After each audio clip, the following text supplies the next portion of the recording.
السلام علیکم ورحمۃ اللہ وبرکاتہ۔ امید کرتی ہوں آپ سب خیریت سے ہوں گے۔ اللہ پاک ہم سب لوگوں کی مشکلات کو آسان کریں اور ہمیں استغفار پڑھنے کی توفیق عطا فرمائے، آمین ثم آمین۔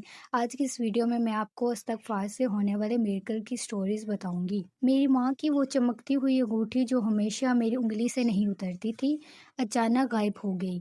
میں ایک کام کے سفر پر تھی، ایک اجنبی شہر میں، جہاں میں نے اسے اپنی آنکھوں کے سامنے ہی کھو دیا۔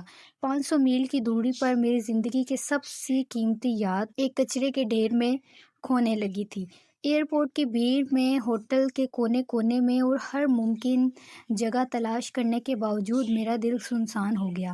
میں نے سیکیورٹی والوں سے مدد مانگی، مگر سب کا جواب ایک جیسا تھا: یہ انگوٹھی شاید اب آپ کو کبھی نہیں مل سکتی۔ میری آنکھوں میں خوف اور مایوسی سما چکی تھی۔ تب میں نے دل کو سنبھالا اور استغفار کا سہارا لیا۔ میں نے آنکھیں بند کر کے بار بار کہا: استغفر اللہ، استغفر اللہ۔ دل کی گہرائی سے اللہ تعالیٰ سے دعا کی کہ اگر انگوٹھی میرے نصیب میں ہے تو اسے واپس لانے والا بھی تو ہی ہے۔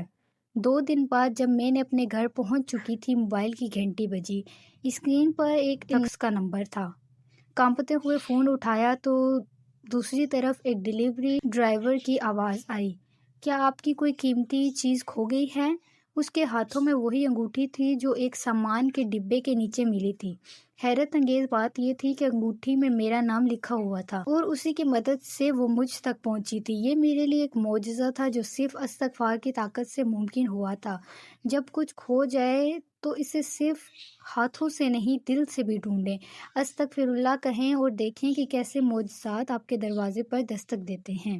اپنے کرائے کے گھر میں بیٹھا، ہاتھ میں بلز اور نوٹس کا ڈھیر تھا۔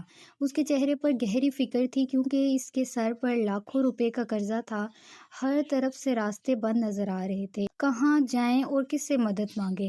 ہر دروازہ اس کے لیے بند ہو چکا تھا۔ تب اسے ایک خیال آیا۔ اس نے اپنے دل میں یہ ٹھان لیا کہ روزانہ 1000 مرتبہ استغفر اللہ پڑھے گا، اللہ تعالیٰ سے اپنی بخشش مانگے گا اور اپنے گناہوں کی معافی طلب کرے گا، اور دل میں یہ سوچنے لگا کہ شاید اللہ تعالیٰ مجھ پر کوئی کرم کر دے۔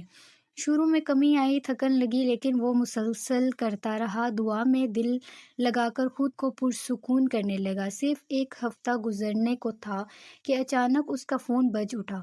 دوسری طرف سے خوشخبری آئی کہ ایک پرانی سرمایہ کاری جسے وہ بھول چکا ہے، اچانک دگنا منافع لے کر آ گئی ہے۔ یہ معجزہ اس کے ایمان اور استغفار کی طاقت کا ثبوت تھا۔ قرض کی قید سے نجات مل گئی اور کاشف کے چہرے پر مسکراہٹ واپس آ گئی۔ ان باتوں سے سبق ملتا ہے کہ اگر زندگی میں مشکلات ہوں تو استغفار کی طاقت کبھی کم نہیں ہوتی۔ تمہارا رزق تمہاری توبہ میں چھپا ہے، اور اگر دروازے بند ہیں تو استغفار کی چابی سے وہ دروازے کھل بھی سکتے ہیں۔